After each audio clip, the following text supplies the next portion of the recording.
First on CBS This Morning, Bon Appetit magazine is out with this year's list of the Hot 10, America's best new restaurants. Deputy editor Andrew Knowlton spent the better part of 4 months on the road sampling food all across America to find us the top 10. This year, we gave him a camera and asked him to document the journey. The Hot 10 it's my list that appears in Bon Appetit. There's no objective criteria, there's no secret formula. It's a subjective list, and I want people to argue, but at the end of the day, the list is something that I can defend, can passionately defend. The way I find the places that I go to is just like any, old newspaper reporter. You have your sources in each city. They can't tell me where to go or where not to go, but if I hear mixed reviews, I always pop in and just check it out for myself. That's why I don't do this job from New York. I have to go to those cities and try it for myself. Otherwise, I could just read whatever and just fake it. But that's not what we do. I gotta admit, sometimes this job takes its toll. This is where the self-loathing starts. There's times where I'm sitting in the hotel room just kind of with my hands in my head like, what am I doing? And I'm just like, my stomach is on fire. So far today, I've had a biscuit with country ham. And I know that I have to go to another place. 3, maybe 4 pieces of pizza with sausage and Swiss chard. That's the thing about food, is you go from being ravenously hungry to I never want to see food again. Grilled tongue. I did have a salad. That is what I feel like every single day and every single meal. And I still have 2 more dinners, so In my line of work, that such and such chef who already has 2 restaurants is opening another place. I'll do one of each of the tacos. I want to find those ones that are mom and pop or run by some person who's living out their dream, and I kind of want to prop them up. Thank you, sir. All right, thank you. It can really make or break a restaurant, and that means a lot, and that's why I take my job so seriously. That's why I eat 7 meals in a day or 10 meals in a day, because I don't want to miss something. And here's what all that research led to. Coming in at number 3 on the Hot 10 list is Lord Stanley in San Francisco. Second place goes to Bad Saint in Washington, D.C. And the winner, Staple House in Atlanta. Andrew Knowlton is here along with Bon Appetit editor-in-chief Adam Rapoport. Welcome back to the table.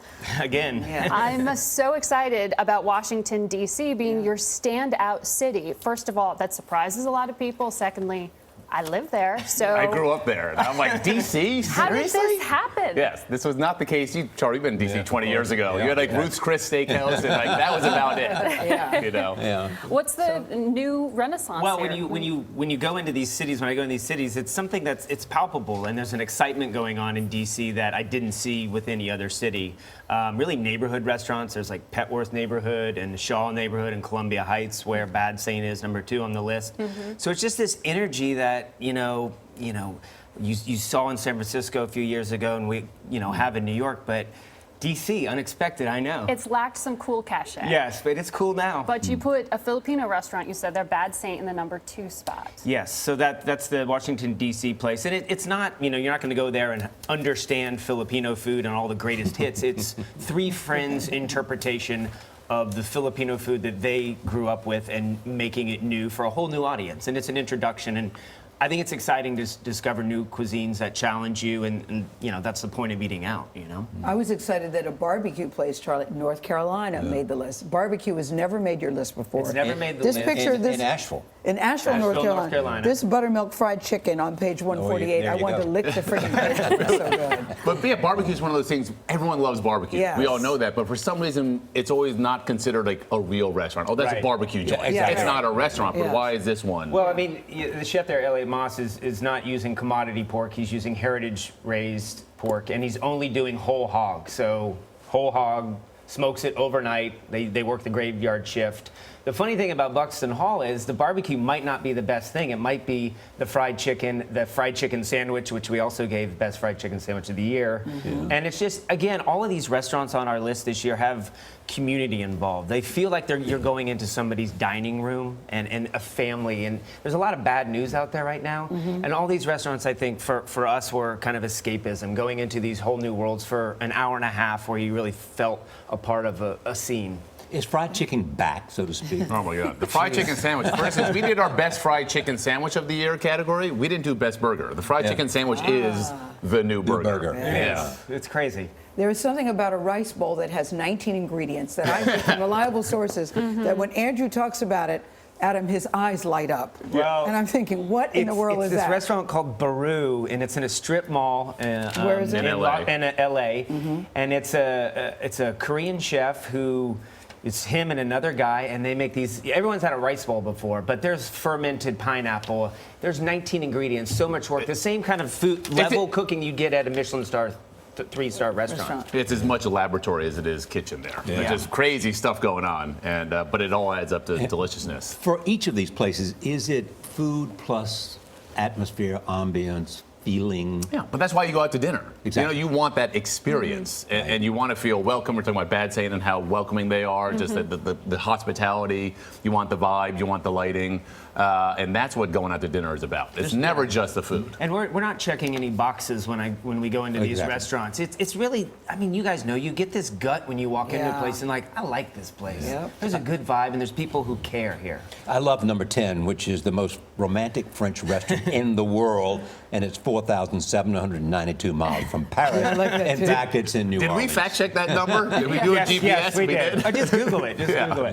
Now, this is N7, which is in the Bywater section of New Orleans, and they bought this house that was devastated during Katrina, and opened up this amazing oasis with a Citroen car out front, and you go there and down the rabbit hole, and the next thing you know, you've been there for 5 hours. Wow. For better or for worse. Which is what happens in New Orleans. Exactly. And then you go for another drink. Number one, Staple House. You got to talk Staple about House. that. It's an amazing story. Got a great backstory. It was a tragedy where the chef who founded it in his house as a pop-up died at the age of 36, but his friends and family and widow continued and struggled to get this restaurant off the ground, and Staple House opened about a year after he passed away. And that story is a amazing story, and it has a happy ending because the food there is amazing. It progresses Southern food in a way. It's not just fried chicken. It's not just shrimp and grits. And I don't know. I kind of tear up when because it's an amazing story. But then you eat the food there, and it really it comforts you and satisfies you. Makes you want to go. Andrew, after traveling all around the country, how come you don't weigh 300 pounds if you're eating